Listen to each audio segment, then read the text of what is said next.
Daehyun wanted to scream. He had been awake for 30 hours straight, sitting in the most uncomfortable chair ever designed, listening to aliens argue about whether humans breathed too loudly.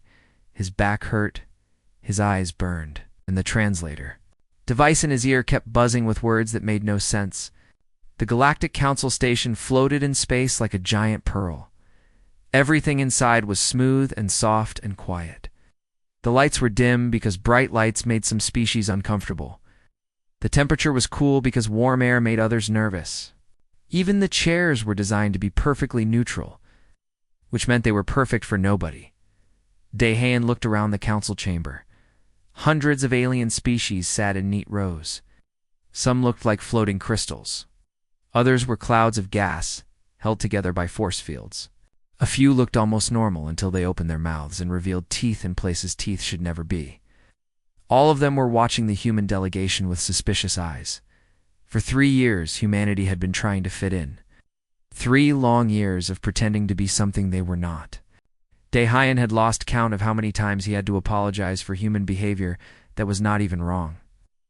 He had called their heavy metal music meditation soundscapes with percussion elements. I had described boxing as interpretive movement art. He had even tried to explain that humans eating meat was just their traditional protein absorption ceremony. It was exhausting. Next to him sat Hannah, the human security officer. Looked calm and professional in her uniform, but Daehyun knew better. He could see the tension in her jaw. Her grandmother had survived a Siberian winter by fighting off a wolf with her bare hands. And here was Hannah, smiling politely, while an alien made of living water complained that human footsteps were too heavy and disturbed its inner peace. Ambassador Taewon sat at the front of the human section. He was the most patient man Daehyun had ever met. For 3 years, Taewon had bowed and apologized and used 17 different honorifics just to ask for a glass of water. He had attended meditation sessions that lasted 18 hours. He had eaten food that tasted like cardboard mixed with sadness. And he had done it all with a smile. But today, Daehyun noticed something different. The ambassador's hands were gripping the armrests a little too tightly. His smile looked more like a mask than usual. The council was debating again. This time, it was about a mining colony on an ice planet. The planet was harsh and cold, and covered in storms that could freeze metal solid. Most species looked at it and saw a nightmare. Humans looked at it and saw Tuesday. A crystalline alien named Velthari spoke in musical tones. As the translator turned its song into words, you must question whether humanity has demonstrated sufficient cultural refinement for such opportunities. They are still so primitive in their emotional responses, so loud in their expressions, so aggressive in their movement patterns. Daehyun felt his blood pressure rising. Primitive? The species had built cities, created art, written symphonies, and reached for the stars while most of these aliens were still figuring out fire. But he said nothing. That was the game. Stay quiet. Stay polite. Prove you are civilized by acting like you have no spine. Another alien spoke up, being made of gas that needed a special container just to exist in normal atmosphere. I propose we delay this decision for another 6 months. Humanity should host a harmony festival to prove their dedication to peaceful cultural expression. Let them show us art that meets our standards of serenity. 6 more months. 6 more months of pretending. 6 more months of acting like being human was something to apologize for. Tae-Wan stood up slowly, bowed in the traditional manner. He used all the right words. He promised that humanity would host the most serene, most harmonious, most culturally appropriate festival the galaxy had ever seen. His voice never wavered. His smile never slipped.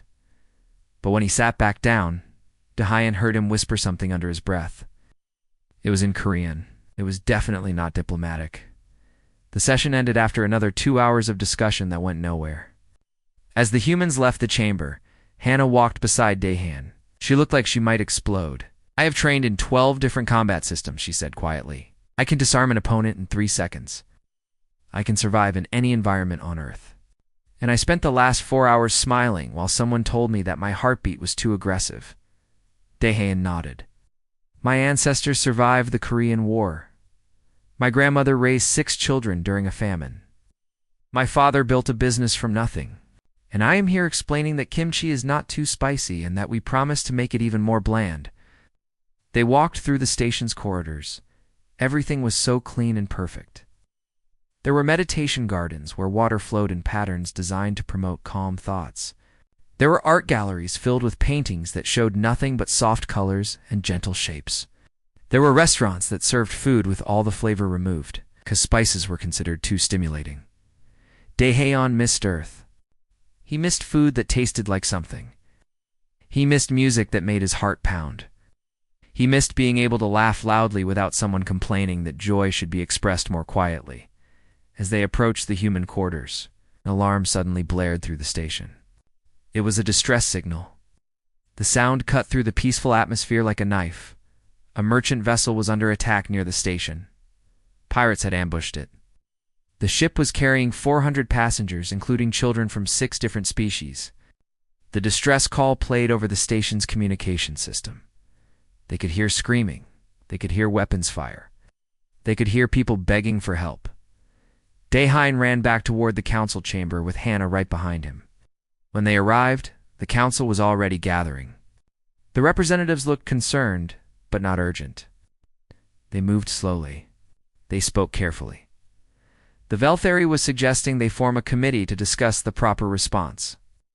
The Quoth wondered if they should send a diplomatic message to the pirates, asking them to reconsider their actions. Another alien proposed that they analyze the situation for another 30 minutes before making any decisions. 30 minutes. The merchant ship did not have 30 minutes. Daehaeon watched the screen showing the attack. The ship's shields were failing. Hull breaches were forming. Life support was critical. And the council was debating whether taking action would be culturally appropriate. He looked at Taewon. The ambassador was staring at the screen. His face had gone pale. His hands were shaking slightly. For 3 years, this man had been the perfect diplomat. For 3 years, he had swallowed his pride and his anger and his frustration. But everyone has a breaking point. Hannah's communicator buzzed. She glanced at it quickly and then showed it to Taehaeon. The message was from Jinnah, a human pilot. It read, "Ship ready, for minutes to intercept. Just say the word." The council continued debating. A child's voice came through the distress signal, crying for their parent. Oh.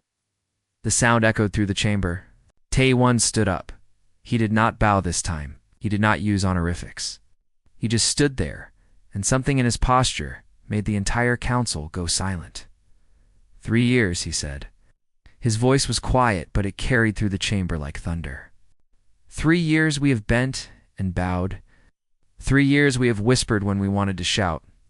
3 years we have pretended that everything about us was wrong and everything about you was right. The Velthari started to speak, but Taewon raised his hand. "No," the ambassador said. "You have talked enough. Now you will listen. Humanity did not crawl out of Earth's hell by forming committees. We did not survive ice ages and plagues and predators by meditating about them. We became what we are by doing what needed to be done."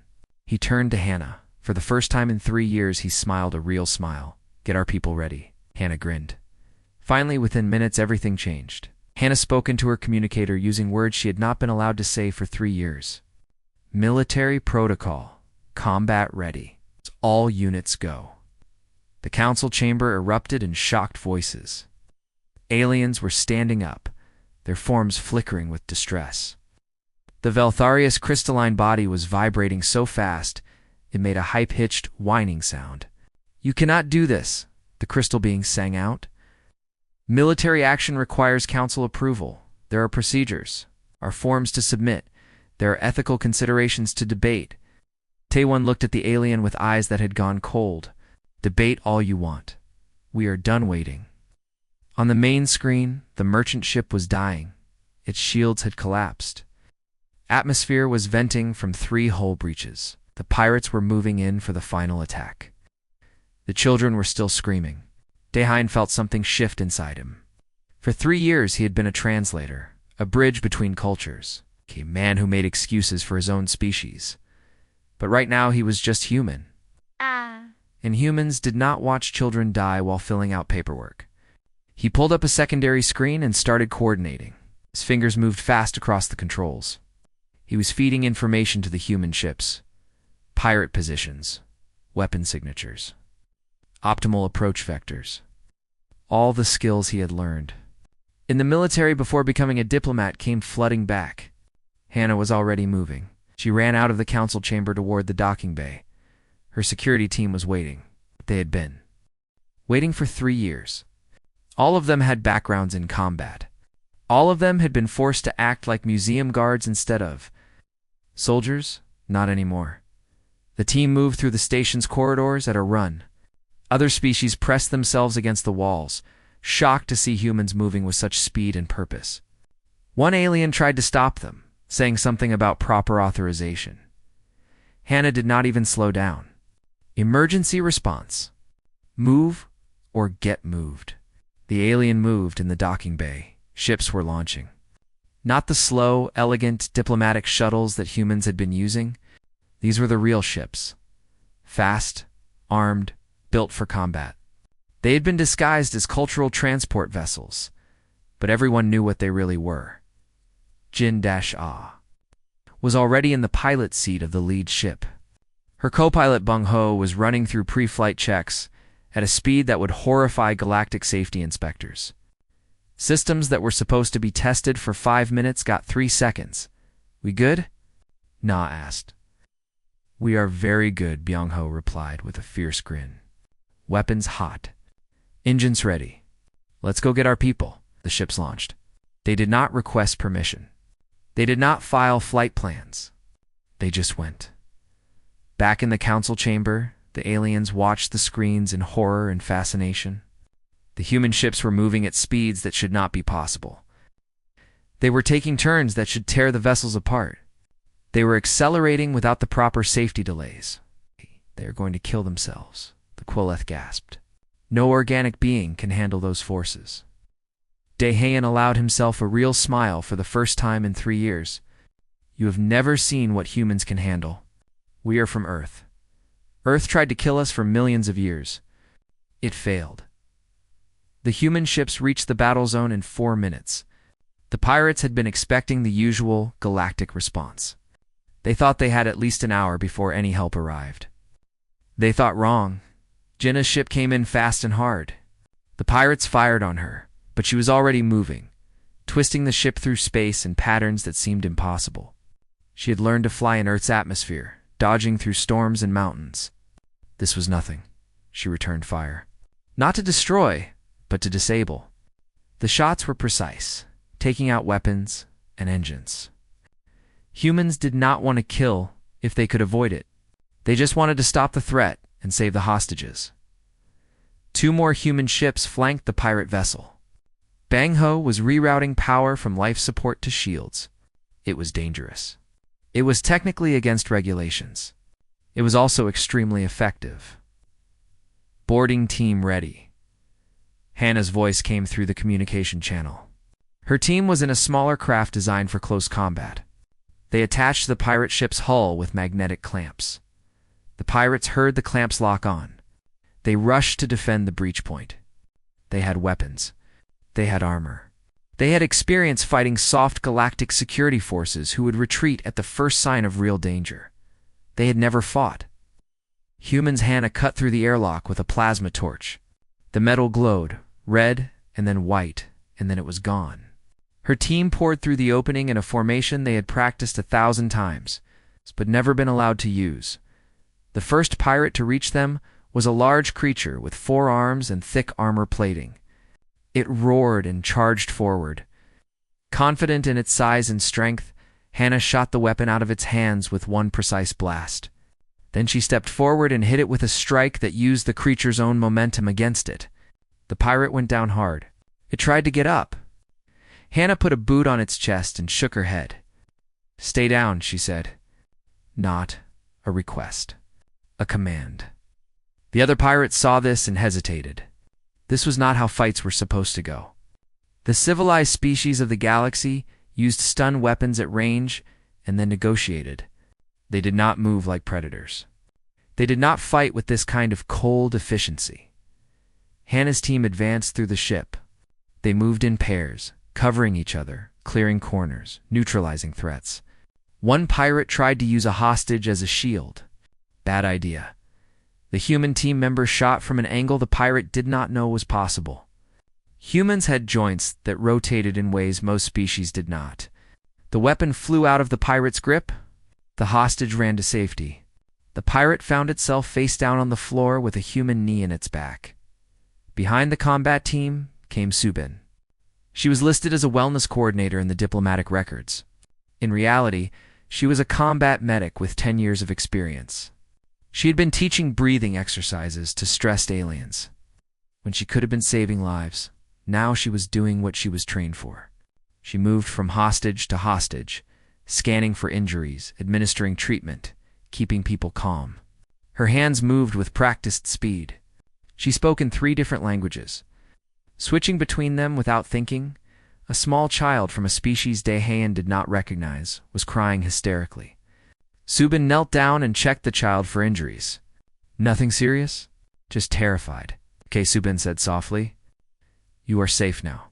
We've got you. The child looked up at this human with wide eyes. Are you soldiers? Subin smiled. We are whatever we need to be. In the council chamber, the delegates watched in stunned silence. They were seeing humans as they really were for the first time. Not the polite, quiet, careful beings who had been attending their sessions. These were Deathworlders. These were survivors. These were protectors. The Velthari spoke in musical tones that the translator barely managed to convert. This violence. This aggression. This is not civilized. Taewon turned to face the crystalline being. His voice was calm, but there was steel underneath. You are right. It is not civilized by your standards. But your civilization has been peaceful because you have been lucky. You evolved on gentle worlds. You had no predators. No harsh winters. No disasters that could wipe out your entire species. He gestured to the screen. We evolved in hell. And we learned that, sometimes, to protect the innocent, you have to be willing to become the monster. Not because we enjoy it, but because it is necessary. On the screen, the last of the pirates were being secured. The hostages were being evacuated to the human ships. Medical teams were treating injuries. The merchant ship's crew was crying with relief. 23 minutes from distress call to rescue complete. 23 minutes that would have been 23 hours if the council had been in charge. Jinna's voice came through the communication system. She was not using the flowery diplomatic language anymore. Just straight talk. All hostages secure. 0 casualties among friendlies. Pirates neutralized and ready for pickup. Someone want to send some of those council security forces to collect them? There was a long pause. Then, slowly, one of the council delegates began to clap. It was Polona, a representative from a small species that had suffered pirate raids for years. Her people were gentle and peaceful and had no idea how to fight back. She stood up, and her voice was shaking with emotion. For 10 years, my people have begged for help. For 10 years, we have been told to be patient, to wait, to believe that peaceful negotiation would solve everything. And for 10 years, we have watched our ships get attacked and our people get hurt. She looked at the human delegation. Today I saw what real protection looks like. I saw beings who were willing to risk themselves for strangers. Not for profit, not for territory, but because it was right. Their delegates began to speak. Some were angry. Some were frightened. But more and more of the smaller, vulnerable species were standing up and saying what they had been afraid to say for years. The galaxy was not as peaceful as the council pretended. There were threats out there, and committees could not stop them. Daehyun watched it all unfold and felt something he had not felt in 3 years. Pride. Not shame for being human. Not embarrassment for being too loud, or too strong or too emotional. Just pride. The council chamber had descended into chaos. Half the delegates were shouting at the human delegation. The other half were shouting at each other. Translation devices struggled to keep up with dozens of languages being spoken at once. Through it all, Taewon stood calmly. He had spent 3 years being what these aliens wanted him to be. That time was over. The Qualith floated forward, its gaseous form swirling with agitation. This is unacceptable.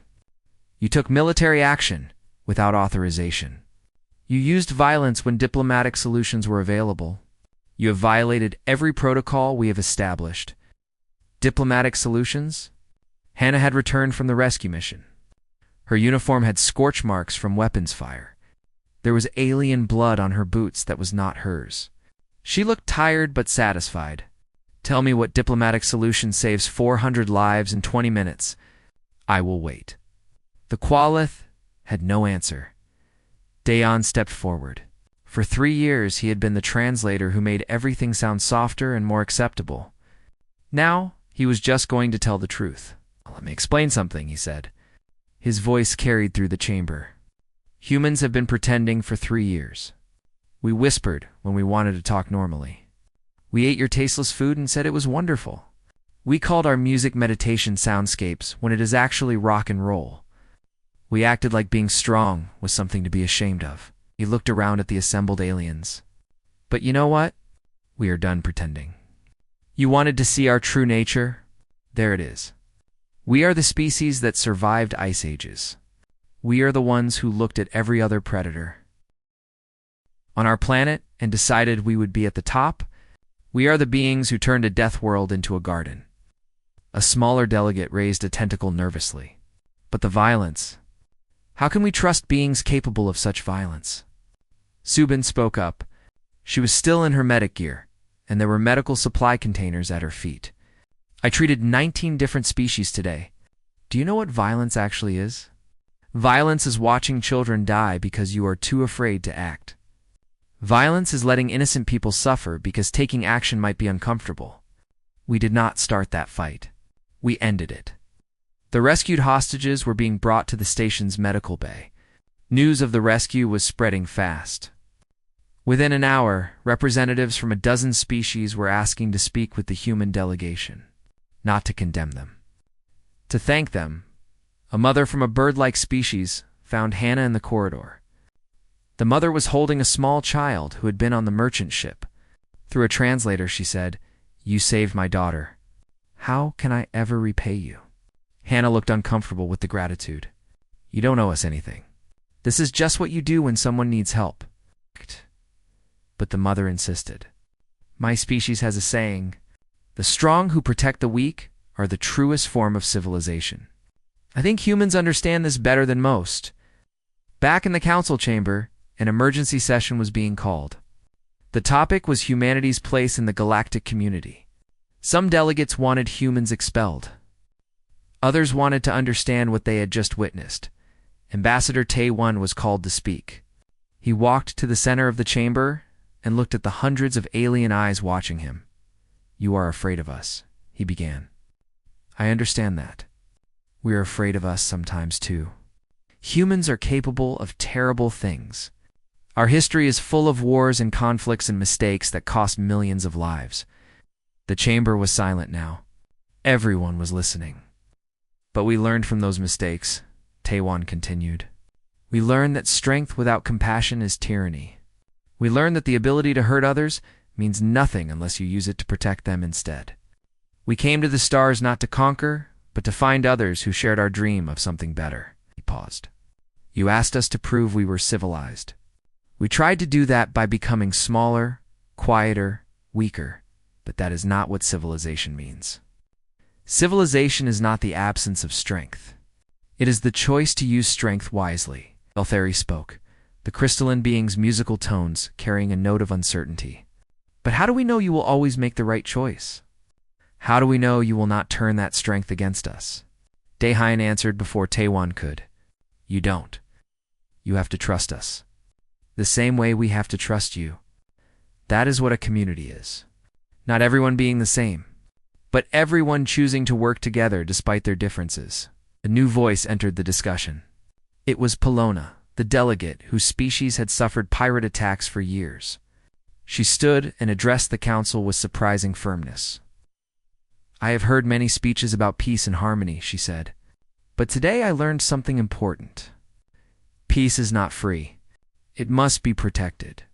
My people have been peaceful for generations, and because of that, we forgot how to defend ourselves. We became victims who could only cry for help." She turned to the human delegation. These humans did not ask for payment. They did not demand concessions. They saw people in danger, and they acted. That is the kind of ally I want. That is the kind of civilization I want to be part of. Other delegates from smaller species began to echo her words. Species who had been quiet in council sessions, afraid to speak up against the larger powers. Species who had been told that their problems would be solved eventually. Just be patient. Just wait for the committees to decide. They were done waiting too. The Quoth tried to regain control of the discussion. This is emotional thinking.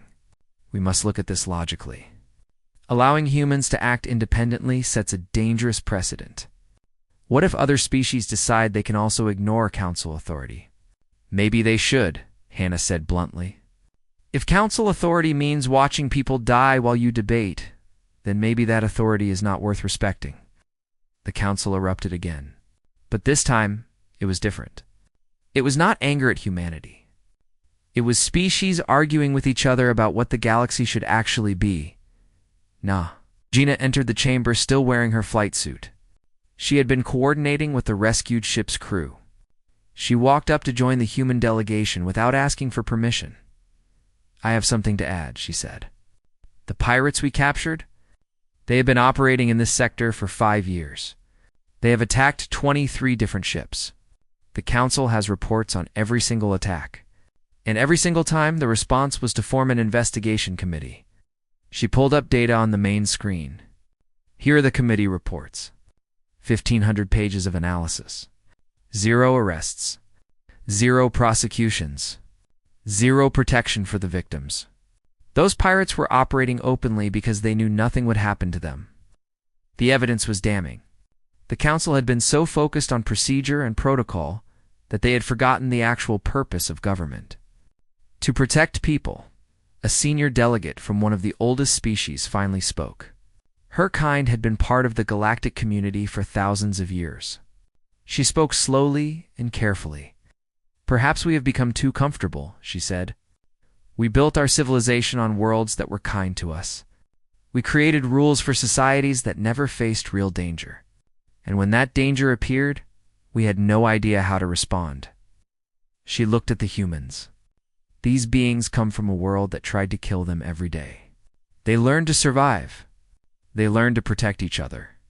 Maybe we need teachers more than we need members who will simply agree with us. The debate continued for hours. But slowly a consensus was forming. Not universal agreement. Some species would never be comfortable with human methods. But enough delegates were willing to reconsider what humanity's role should be. Finally, a vote was called. Not on expelling humanity. On creating a new position within the galactic community, a role that recognized humanity's unique capabilities and gave them authority to respond to threats without waiting for committee approval. The vote was close. Many species were still uncertain, but it passed. Humanity would become the first galactic guardians.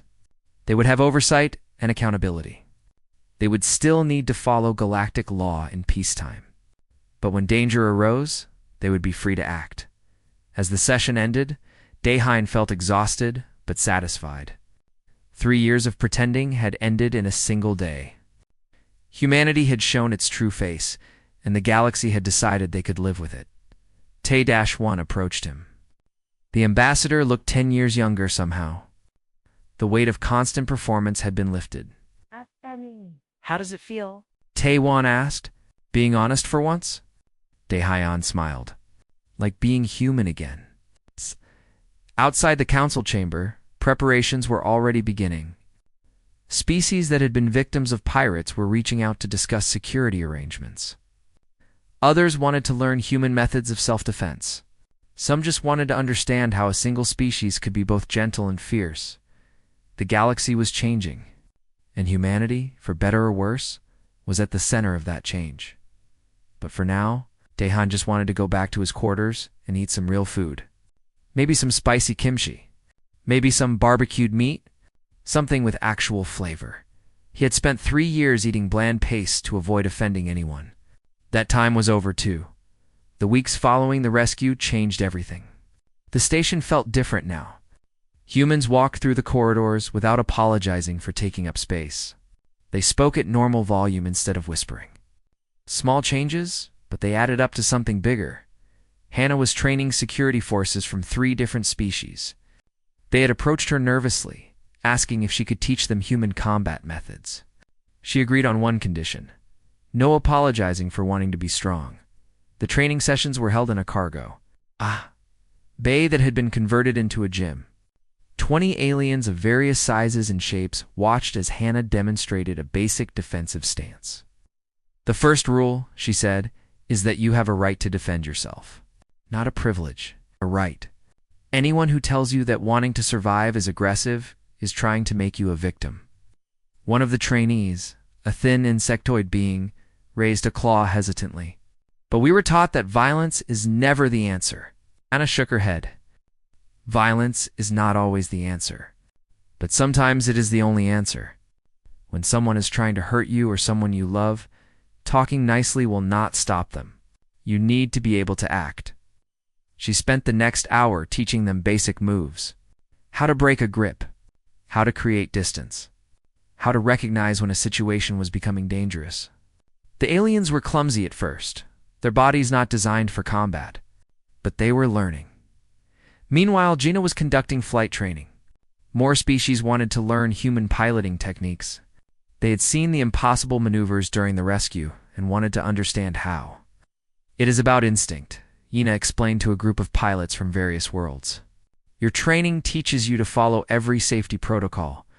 That is good for normal flying. But in combat, you need to trust your gut. You need to react faster than you can think." She pulled up a simulation. "This is a basic evasion pattern approved by Galactic flight standards. It is safe and predictable and will get you killed." She ran the simulation. The computer-controlled enemies shot the ship down easily. "I'll watch this."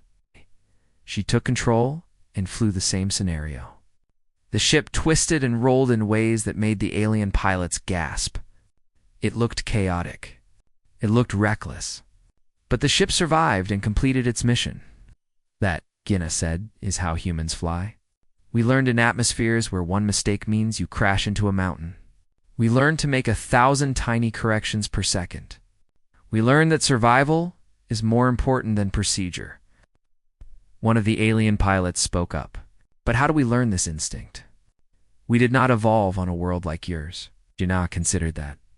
"Then you need to practice until it becomes instinct. You need to fail in simulations until your body knows what to do without thinking. It will not be easy, but it is possible." In another part of the station, Subin was revolutionizing galactic medicine. She had been invited to present at a medical conference. The doctors and healers from across the galaxy gathered to hear what human medicine could teach them. Subin displayed images of human anatomy: bones that could heal from breaks, blood that clotted to stop bleeding, an immune system that fought off infections, bodies that could survive extreme trauma and recover. "Human medicine is designed for emergencies," she explained. "We expect injuries. We expect infections. We expect things to go wrong. So our medical technology is built to handle the worst situations." She showed them a portable medical scanner that could diagnose 50 different conditions in 30 seconds. She demonstrated a wound-sealing gel that worked on most carbon-based life forms. She explained triage systems that prioritized who needed treatment most urgently. The alien doctors were fascinated and horrified in equal measure. Their medicine was designed for species that rarely got hurt. They had never needed to develop fast trauma care because their people did not usually experience trauma. "This is the difference between our worlds," Subin said. "You evolved in safety. We evolved in danger. Your medicine is for prevention. Ours is for survival." A doctor from a species that looked like floating jellyfish asked, "But is it not sad to live in such a dangerous way?" Subin smiled. "We do not think of it as sad. We think of it as being alive. Yes, danger exists. Yes, we can get hurt. But that makes us appreciate life more. It makes us value each moment. And it makes us willing to fight for those moments." Back in his quarters, Dahian was working on the Harmony Festival that the Council had requested months ago. But he was not planning the sanitized cultural display they expected. He was planning something real. He sent messages to human performers across the galaxy. Rock bands that had been playing quietly in small venues. Martial artists who had been demonstrating their skills as movement meditation. Chefs who had been making bland food instead of the spicy, flavorful dishes they loved. The message was simple. No more pretending. Show them who we really are. Tae-won reviewed the festival plans and laughed. It was the first time Dae-hyun had heard the ambassador genuinely laugh in 3 years. "They're going to hate it," Tae-won said. "Some of them will," Dae-hyun agreed. "But some of them will love it. And the ones who matter will understand it." The festival date approached. Species from across the station prepared to attend. Some were curious. Some were suspicious. All of them expected something polite and quiet and safe. They were in for a surprise. The festival opened with music. Not the soft ambient sounds that galactic species preferred. Real human music. A rock band took the stage and started playing, and the sound hit the audience like a physical force. Drums pounded. Guitars wailed. The bass made the floor vibrate. The singer screamed lyrics about struggle and triumph and refusing to give up. It was loud and aggressive and full of raw emotion. Half the audience fled immediately. Their sensitive hearing could not handle it. Their calm dispositions were shattered by the intensity, but the other half stayed, and some of them started moving to the music. Not dancing exactly, but responding to the rhythm in ways their species had never expressed before. Polona was in the front row, and she was transfixed. Her species had always been quiet and controlled, but listening to this music, she felt something stir inside her, something fierce and wild that she did not know existed. After the rock band came traditional Korean drummers. They performed with massive drums, their bodies moving in powerful synchronized motions. Each strike of the drum was like a heartbeat, primal, unstoppable. Then came the martial arts demonstration. Hannah and a team of human fighters showed real combat techniques. No flowery language about kinetic poetry. Just honest explanations of how to fight, how to defend, how to survive. They demonstrated techniques from different Earth cultures. Korean Taekwondo with its powerful kicks. Japanese Judo with its throws and locks. Brazilian Capoeira that looked like dancing but was deadly serious. Each style was different, but all shared the same core truth. Humans were ready to fight for what they loved. The audience watched in silence. This was not entertainment. This was education. They were seeing what it meant to be a species that had to fight for survival. During a break, Dae-hyun walked through the festival grounds. He saw aliens trying human food for the first time. Real food, spicy kimchi that made their eyes water, grilled meat with smoke and char, fermented dishes that smelled strange but tasted amazing. One alien was crying after trying hot sauce, but they were also smiling and asking for more. Dae-hyun found Subin at the medical pavilion. She had set up displays showing human medicine. She was also demonstrating something else. Human resilience. She showed footage of humans, recovering from injuries that would be fatal to most species. A broken bone healing in weeks. A severe infection fought off by the immune system. Surgery that repaired damaged organs. This is what Earth made us, Subin explained to the gathered crowd. We break. We bleed. We suffer. But we heal. And we come back stronger. A small alien child asked, "Does it hurt?" "Yes," Subin said honestly. "It hurts a lot. But pain is just information. It tells us something is wrong, so we can fix it. We do not fear pain. We respect it." As the day continued, Dae-hyun noticed something interesting. The species that had lived easy lives, the ones from gentle worlds, many of them left the festival early. They could not handle the intensity of human culture, but the species that had known hardship stayed. The ones who had been victims of pirates. The ones who had lost colonies to disease or disaster. The ones who understood that the galaxy was not always kind. They stayed because they recognized something in human culture. A refusal to give up. A determination to survive. A willingness to face the darkness and spit in its face, by the end of the festival. The human delegation knew they had made a statement. Not everyone would accept it, but that was fine. Humanity was done trying to please everyone. They were going to be themselves. Loud, messy, fierce, and stubbornly hopeful that tomorrow could be better than today. 3 months after the festival, the Galactic Council Station had become a different place. Humans no longer walked on eggshells. They spoke naturally, laughed loudly, and lived honestly. Some aliens still found them overwhelming, but others had started to appreciate what humanity brought to the galaxy. Daehyun sat in his office reviewing reports. The Galactic Guardian program was officially active. Humanity had responded to 12 separate incidents in the past month alone. Pirate attacks stopped. Rescue missions completed. Disasters averted. All without waiting for committee approval. The results spoke for themselves. Attacks on merchant vessels in human-protected space had dropped to nearly zero. Pirates were learning that humans did not negotiate with threats. They eliminated them. But it was not just about fighting. Human ships were also providing medical aid to remote colonies. Human engineers were helping species repair damaged infrastructure. Human teachers were showing others how to prepare for emergencies. Instead of just hoping emergencies would not happen, Hannah knocked on his door and entered. She looked happier than he had ever seen her. "You have got to see this," she said. She led him to the training bay. The security courses she had started were now full. Dozens of aliens were learning human combat techniques. They would never be as good as humans. Their bodies were not built for it. But they were learning to defend themselves. They were learning that being peaceful did not mean being helpless. One of her students, the insectoid being who had asked about violence, was sparring with a partner. The movements were slow and awkward, but the determination was clear.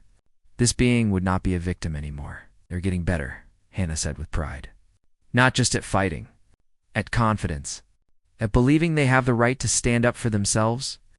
They walked through the station together. In a recreation area, they found a group of young aliens watching human entertainment. Not the carefully selected programs approved by cultural committees. Real human movies. Action films with explosions and car chases. Comedies with loud jokes and physical humor. Dramas about people facing impossible odds and winning anyway. The young aliens were loving it. Their elders had tried to protect them from such crude entertainment, but the youngsters were drawn to it. They wanted stories with stakes. They wanted heroes who fought instead of just talked. They wanted to feel something instead of being told what to feel. Daehyun and Hannah found Jinnah in a conference room. She was meeting with pilots from the Pelona S species. They wanted to upgrade their ships and learn better defensive flying. "The problem," Jinnah was explaining, "is that your ships are built for efficiency, not survival. Everything is optimized for fuel economy and smooth rides. But that means when something goes wrong, you have no options." She showed them human ship designs. "See these redundant systems? 3 backup power supplies. Manual controls in case computers fail. Armor that can take a hit and keep flying. Your ships are beautiful. Ours are practical. You need to find a balance," one of the alien pilots asked. "Will you help us redesign our fleet?" Na smiled. "Absolutely. But I am going to make them ugly. Survival is not pretty." As evening approached, the main council chamber filled again. There was to be a formal review of the Galactic Guardian program. Some species were pushing to revoke humanity's special status. They argued that humans were becoming too influential, too powerful, too comfortable using force. Tay-1 stood before the council once more. But this time, he was not nervous. He was not calculating every word. He was just speaking truth. 3 months ago, you gave humanity a chance to be honest, he began. To stop pretending we are something we are not. Some of you regret that decision. You think we are too violent? Too loud? Too much, he looked around the chamber. You are right. We are too much. Too much passion, too much determination, too much refusal to accept that things cannot be better. And we are not going to apologize for that. Velthari's crystalline form shimmered. But Ambassador, you must understand our concern. Your methods are changing the galaxy. Species that were once peaceful are now learning combat. The culture of harmony we've built over thousands of years is being disrupted. Taiwan nodded. Yes, it is being disrupted, because it was built on a lie. You called it harmony, but it was really just avoiding problems. You called it peace, but it was really just hoping danger would leave you alone. Real peace is not passive. It is active. It requires strength and willingness to protect it. Polona stood up. Over the past 3 months, she had become one of humanity's strongest supporters. My people have lived in fear for generations, she said. We were told that our suffering was unfortunate, but that violent response would make us no better than our attackers. We were told to be patient, to be understanding, to be victims. Her voice grew stronger. Humanity taught us something different. They taught us that protecting the innocent is not violence. It is justice. They taught us that we have the right to exist without fear. And they taught us by example, by risking their own lives for strangers. Other delegates began to speak. Some defended humanity. Others attacked them. But the debate was different now. It was not about whether humans belonged in the galactic community. It was about what kind of community they wanted to be. Subin was called to testify about human medical interventions. She presented data on lives saved, diseases treated, and disasters managed. The numbers were impressive.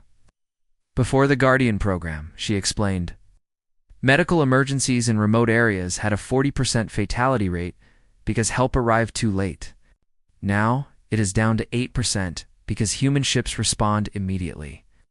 She showed footage of human medics working in crisis situations. We are not better doctors than your species, but we are faster. We are more comfortable with chaos. We make decisions in seconds that your medical systems would debate for hours. And when someone is dying, seconds matter. A council member from a species known for their advanced medicine asked, but what about the quality of care? Surely fast decisions lead to mistakes. Spen pulled up error rate comparisons. Human emergency medicine has a 3% error rate. Traditional galactic medical response has a 2% error rate. Yes, we make slightly more mistakes. But we save 4 times more lives because we actually get there in time to help. The debate continued into the night. Finally, a vote was called. Not to remove humanity's guardian status, but to expand it. The proposal was to allow humans to train security forces for any species that requested it. To integrate human emergency response protocols into galactic standard procedures. To accept that humanity's way was not wrong, just different. The vote passed. Not unanimously. Some species would never accept human methods. But enough recognized the value of what humanity offered. As the session ended, Daehyun felt a sense of completion. The journey that had started with a distress call and a decision to stop pretending had led to something real. Humanity had a place in the galaxy, not despite their nature, but because of it. He met Hannah, Jinna, and Suben in the human quarters. Taewon was already there, pouring drinks. Real human alcohol, not the synthetic stuff that had been approved for diplomatic functions. To being human, Taewon said, raising his glass. Loud, messy, dangerous, and hopelessly optimistic that we can make things better. They drank together and talked about the future. There would be more challenges. Some species would never trust humanity. There would be incidents and mistakes and moments when human methods caused problems. But that was fine. Humanity had spent 3 years being perfect, and it had been miserable. Being imperfect but honest was so much better. Outside the window, the galaxy stretched endlessly. Billions of stars, trillions of beings. Countless worlds and cultures and perspectives. And somewhere in all that vastness, humanity had found a purpose. Not to conquer, not to dominate, but to protect, to teach, to remind the civilized galaxy that civilization was worth fighting for. Daehyun looked at his friends and colleagues. They had all been hired as diplomats, cultural attaches, representatives of humanity's best and brightest. And in a way, they were. Not because they could make humanity seem acceptable to others, but because they could show others what humanity actually was. Survivors, fighters, protectors. Beings who looked at the impossible and said, "Watch me." People who felt deeply, loved fiercely, and refused to let darkness win without a fight. The next day, Daehyun returned to his duties. There were still meetings to attend and reports to file and diplomatic relationships to maintain. But he did it all as himself now. When aliens asked about human culture, he told them the truth. When they asked about human history, he did not sanitize the violence and struggle. When they asked if humans were dangerous, he said yes, and explained why that was not always a bad thing. Some aliens appreciated his honesty. Others were put off by it. But all of them knew where they stood with humanity now. Months turned into years. The Galactic Guardian program became permanent. Human training academies opened on a dozen worlds. Species that had been victims learned to be defenders. Pirates and slavers and others who preyed on the weak found that the galaxy was no longer an easy target.